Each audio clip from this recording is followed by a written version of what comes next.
Okay, so let's get into our panel conversation. I'm going to actually turn off my screen in just a second here, but I want to introduce everyone to our three panelists. And that is, again, Dr. Ellen Perconti, who's the Superintendent, Goldendale School District 404. Thank you, Ellen. And Steve Langford, who's been an avid contributor, Chief Information Officer of Beaverton School District. Thank you so much for being with us, Steve.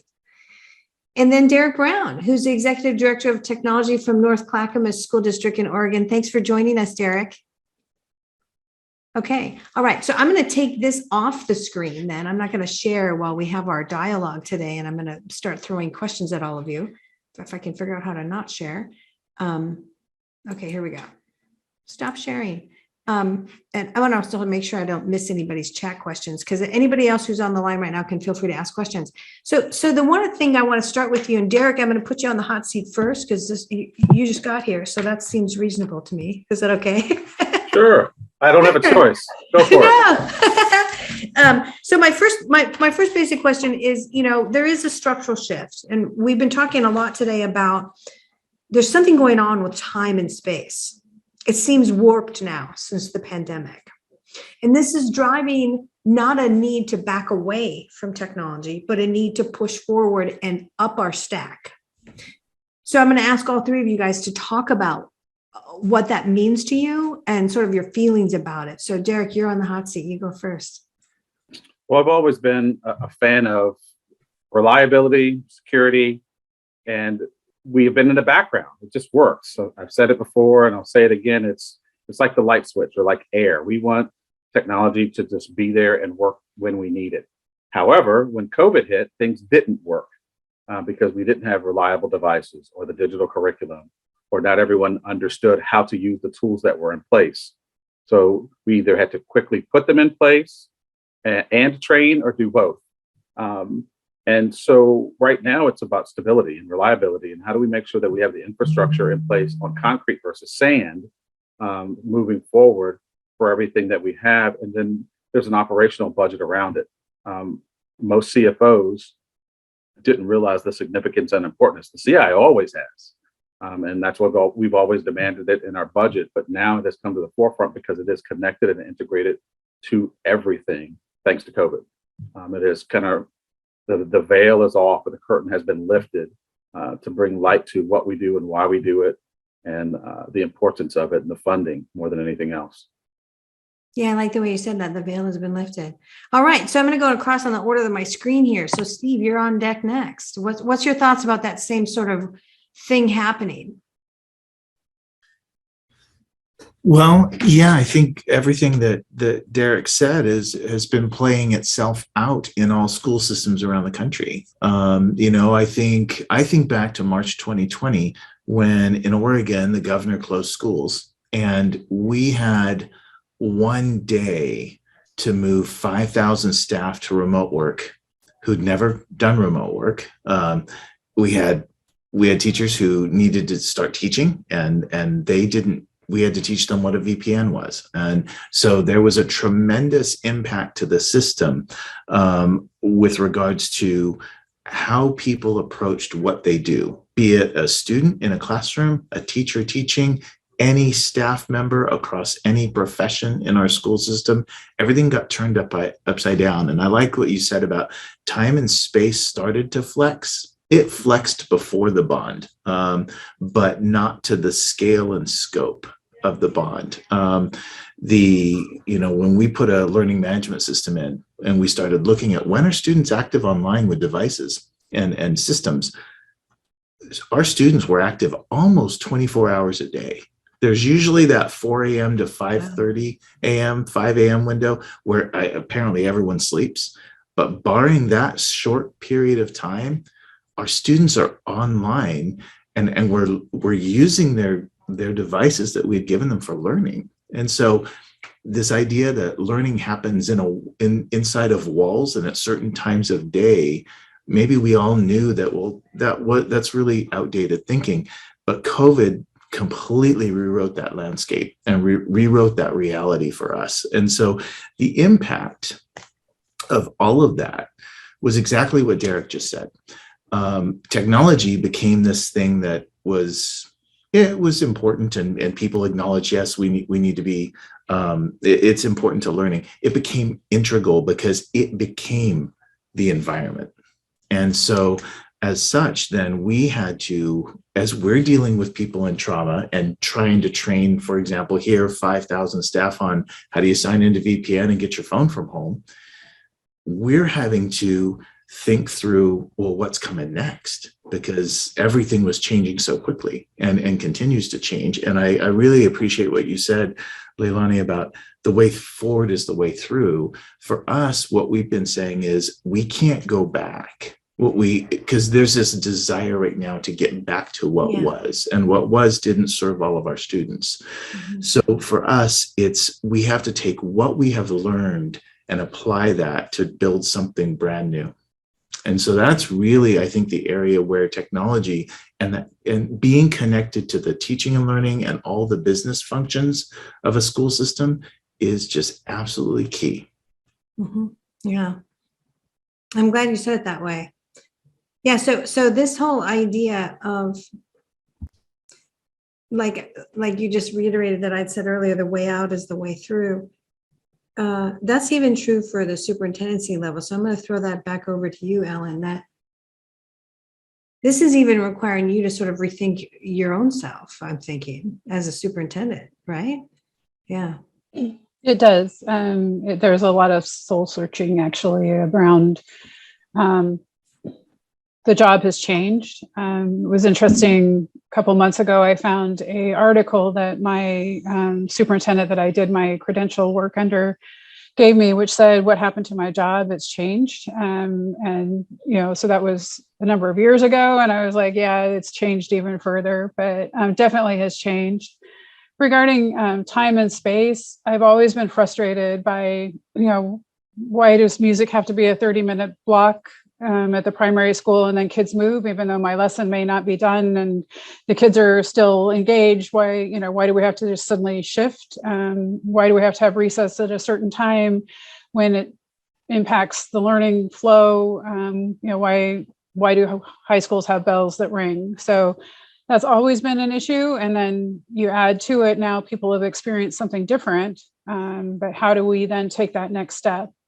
I heard recently an example of a school that is allowing kids at the high school to do like 1 credit at a time. So again, their time and space has changed. The student knows which teachers are teaching which classes they have to get within that semester, but they're free to go in and out as they need and as it works for them. So I think we're seeing more and more of that flexibility in the work environment around us. So it really is, how are we going to adapt? And technology is the backbone, if not the whole body of what we're going to have to be dealing with. Yeah, I agree. And I think all three of you just said this very eloquently. In this whole time and space thing, if you've been in the corporate world, it happened a long time ago. And then it boomeranged and echoed back, and you had companies, I think it was like HP's CEO told everybody they couldn't work from home anymore for a little while there. And then the pandemic happened, and of course they probably were all working from home again. But it ebbed and flowed. And you've just experienced a rapid ebb and flow and trying to go back, right? And the going back is not entirely working, and you're realizing normal is never coming back. And what are we now? What is happening? So it's awkward. It's like growing up again all over. Okay, so I want to go on to this next question, which is, I talked a lot about technology should elevate the humans. It shouldn't overwhelm them and make them do too much work and stay up until midnight every night. I mean, I even had early on the superintendents telling me right after the pandemic started, they had to tell people to turn their phones off. Like, you can't be calling back kids at midnight. Like that's not going to work, right? Like, stop it. But human teaching changed entirely. And I think it's far from being over, because I have such depth of knowledge in the software side. So I'd like each and one of you guys to speak about like what you're seeing in role shift and any musings you want to give me about where you think this is going to go, because I think it's not over. So role shift, over to you, Derrick. I'm always first. What's up with that? Because that's the way you are on my screen. So I'm just going to circle around, and then I'm going to change it up unexpectedly. So just be ready. All right, Silver Fox, you're next.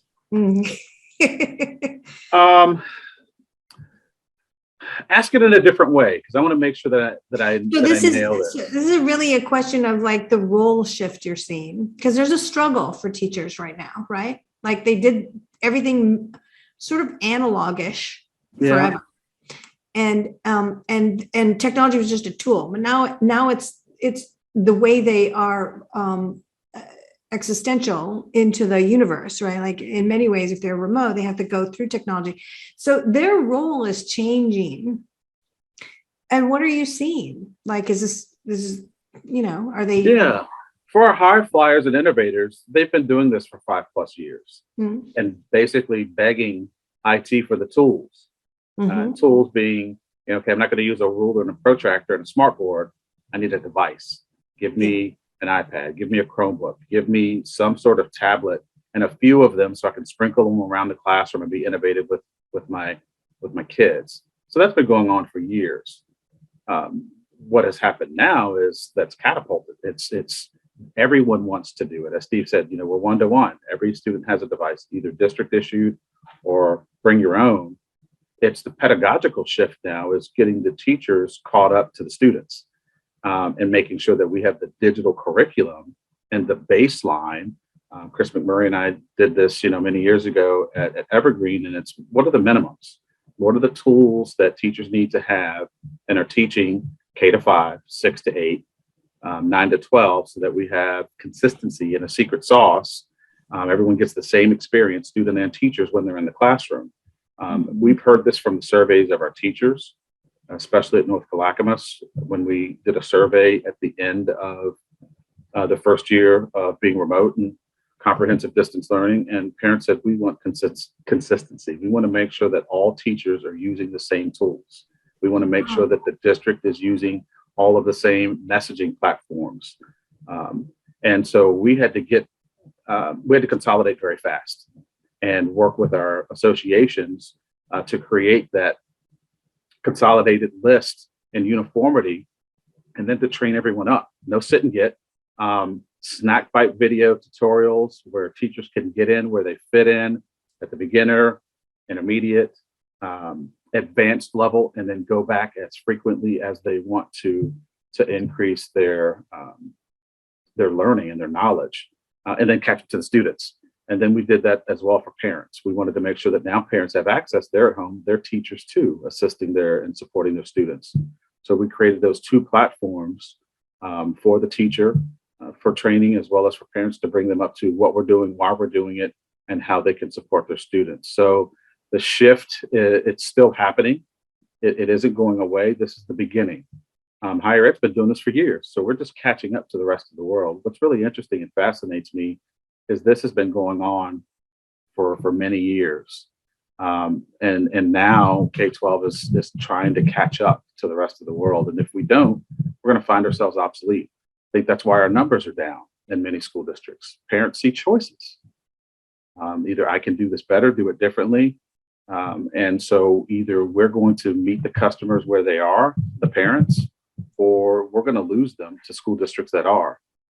Or charter schools or other opportunities. So we're seeing this happening in our colleges and universities that are closing, unfortunately, as a result. So it's time to get real, time to adjust, and time to meet our families where they are.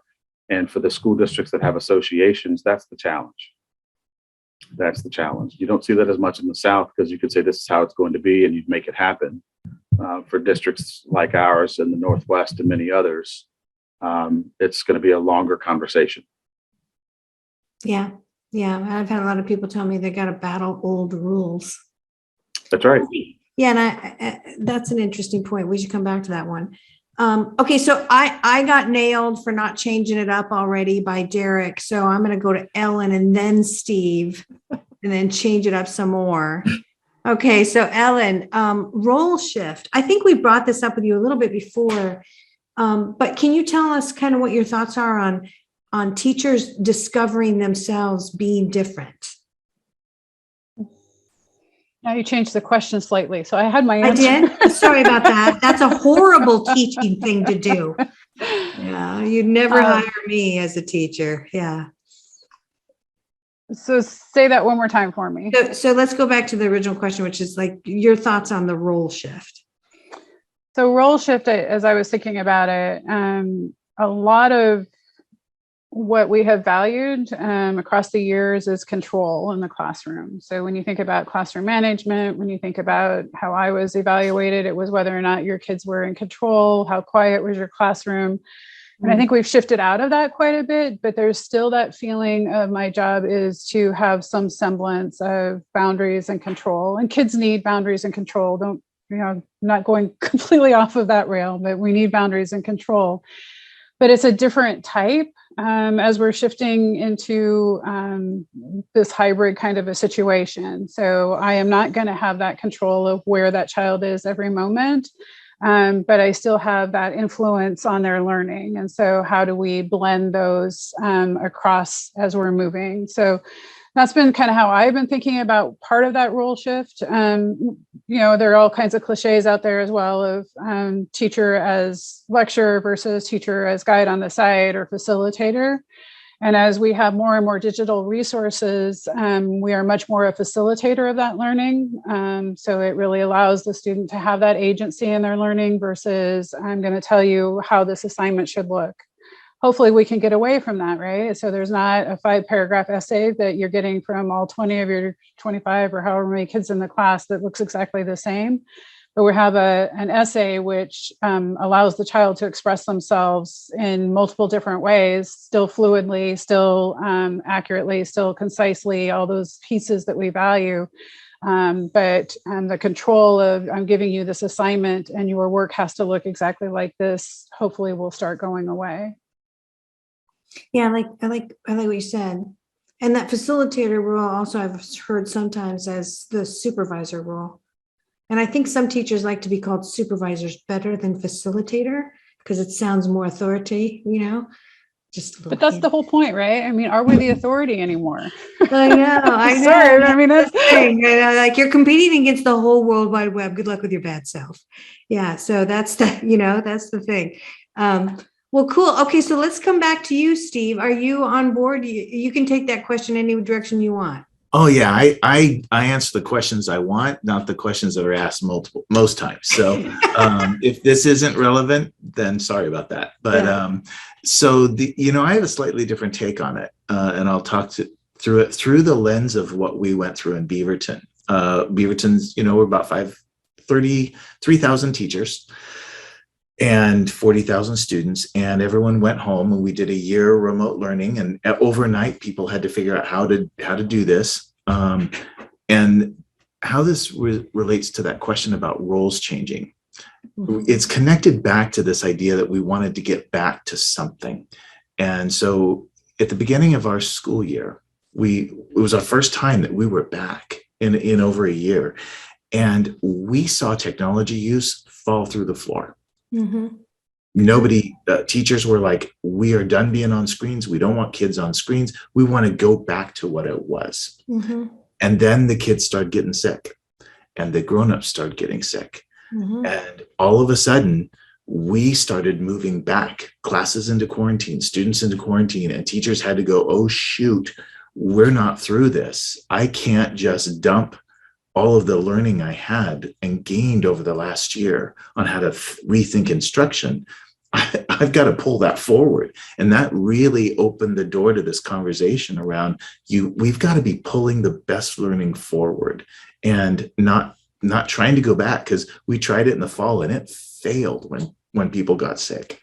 And so I think Ellen's points were great about our experience as well. Teachers started remembering, well, how did I give more flexibility and agency to a student during that remote time? I had to as a teacher, and that worked. So I'm going to pull that forward. So our journey since September has been kind of discovering what are those things that we're going to pull forward into, and how does that affect the teacher's role. And I think Ellen, I couldn't say them better than what Ellen did in terms of what our teachers' experiences are.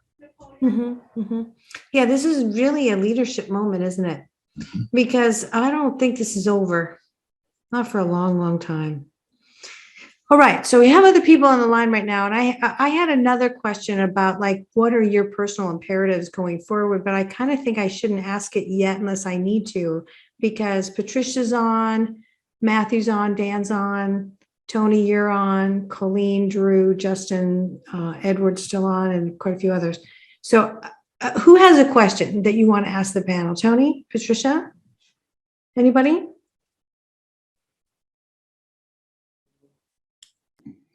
I did have something a little bit ago that's kind of left my mind, but Steve, thank you for that synopsis, because I do see that in so many ways down in the Eugene area.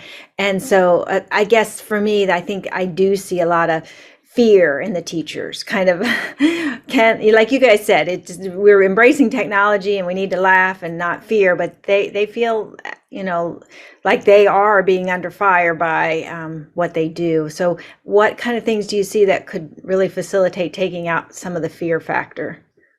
I would like to comment on that. Some of the things that we're doing in North Clackamas are re-energizing, bringing out the defibrillator, and because we used to do this, our cadres and cohorts. So we're asking teachers what worked well. And Steve said it, what do we need to bring forward? So rather than us creating it at the district office, we're going to the teachers and we're asking them, and as well as students. So we're getting teacher and student voice to help us determine what it's going to look like moving forward. We started that work right before winter break, and we started it back up about 4 weeks ago. So I'm excited to see what that will look like, because that will determine the future. We have to have complete buy-in from our teachers and from our students to determine what the path is. But we also can't have paralysis by analysis. So we need to be having conversations and moving in parallel before spring break, get a foundation laid so that when fall hits, we're really up and running to some extent at all grade levels, all teaching levels. I think for us, one thing we did, and I alluded to it earlier, is we had to get more sophisticated about how we move change through the organization, because everyone's compromised. And we don't want to take our eyes off the horizon, right? So we've got, in that journey of continuous improvement, we've got to balance those things. And what we learned was we had to do fewer things and we had to do them better so that people understood, because when teachers shouldn't be taking cycles to be worrying about the tech, is it going to work, or what am I using, or what they need to be doing is focusing on their practice and instructional delivery. And so for us, it meant that we had to introduce some changes, but we were thoughtful in how many, how quickly, and like I said, really wanted to start to lengthen runways for people so that they felt like we were doing things with them versus to them. Critical. It's like the best parenting advice ever too, right? Yeah. Get their cooperation and contribution. Okay, Ellen, what are your thoughts on that?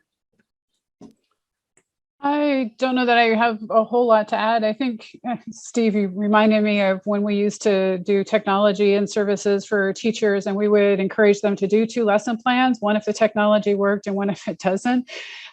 So, I hopefully we're moving beyond that. But I think too, as we lean into our student capabilities and having the teachers understand that it's okay for the student to know more about that technology than I do. It's part of their learning, and you can still facilitate that learning without knowing everything that student knows about how everything works. So I think that's a piece of it too, is just leaning into that agency for our students. Mm-hmm. Well, I love everything that you guys just said. I want to ask, is any other questions? Tony, do you have a question? You want to ask the panel? No, thank you. It's been fun to listen to the ideas today and to get a different perspective outside of our state and the work that we've been doing there. So thank you. Okay, good. All right. So just make sure anybody else who wants to raise their little digital hand and get involved in this. But if you don't, I am watching for you. I want to ask just your personal imperatives, like, because you guys have all had to personally survive this. So what are let's start at Ellen this time, because otherwise I'm going to get nailed again by Derrick for just going in this direction on my screen. So Ellen, your personal imperative for the rest of this year. One of them is putting the oxygen mask on myself first. I said that earlier. You can't give what you don't have. You can't lead if you're not well. So I have taken that very personally, and so making sure that I still have a sense of wonder at the end of the day. If I expect other people to have it, I still need it. Contribution really is my theme word, I guess, of how do we each contribute each day for each student. And so keeping that at the forefront as we're moving through the rest of this year, and then trying to plan for next year. Good. Excellent advice. We're going to make sure a lot of this is going to get quoted out by Learning Council nationally, just so you know. That's awesome. Okay, so Steve. Yeah, I think that for me, for the rest of this year, just based on what we've been through, it really is making sure we are taking care of those people who are in front of our kids and who are taking care of them, be it teachers or bus drivers or anyone in our system. Actually, we're all actively engaged in supporting learning. And like I said, all of our people have been through, including all of us, have been through 2 years of trauma. And everything we do needs to be thought of in that context. And so, for us this year, small things became big. And that affected our teams as well. And so we've had to think back about how do we just model grace and care for others in our system. Yeah, our love for humans has gone up because we were all apart for so long. Thank you, Steve. You almost made me cry just for a second. Okay, so Derrick. I don't know that I can say it any better or differently. Okay, I'm so gonna have you're to out. pass. You just tapped out. You're just tapped I'm out. tapping out. I'm tapping out. Okay, that was awesome, Derrick. Okay, so great. So any other comments? Drew, I saw you pop on camera. You have a final comment? No, Derrick, North Clackamas, my dad was a teacher in North Clackamas since, I don't know, the 70s. And having talked with him this last week a little bit, user group and the kind of student engagement that Steve's talking about is, I think, something we've got to get back to. But it's interesting to think about how students are involved in this work and how they can help us drive and kind of navigate some of the pieces in their world that need to be more motivating and custom to them. I think that's the right way to go. I'm not sure how to do it within my current organization, but my lunch with my superintendent today was a first step. So thanks for letting me step out for that. Yeah, and thanks for being with us. Well, I think this was a really excellent day with all you guys. And Ellen, you were such an amazing trooper. I owe you big time. And Steve too, you guys were with us all day long. And Derrick, thank you so much for joining. I know all of you guys are super busy. Patricia, Edward, Matthew, Dan, Drew, Tony, everyone else that's on, because I can't see everybody on the bottom of my screen because it's too, but I really want to thank you guys all, because this is hugely contributive. It also helps us in Learning Council with our thought pattern before we tee up our next national survey, which we're about to do, and what we'll be asking to take the pulse of America, and then share that out again next year when we roll around. And hopefully we'll be with you guys physically in both your respective places, Portland and Seattle next year. We're crossing our fingers. We miss you. But thank you again, everybody, for being with us today. And with that said, I'm going to release you back into the wild, and may you flourish and prosper. Thank you. Goodbye for now. Goodbye, everyone.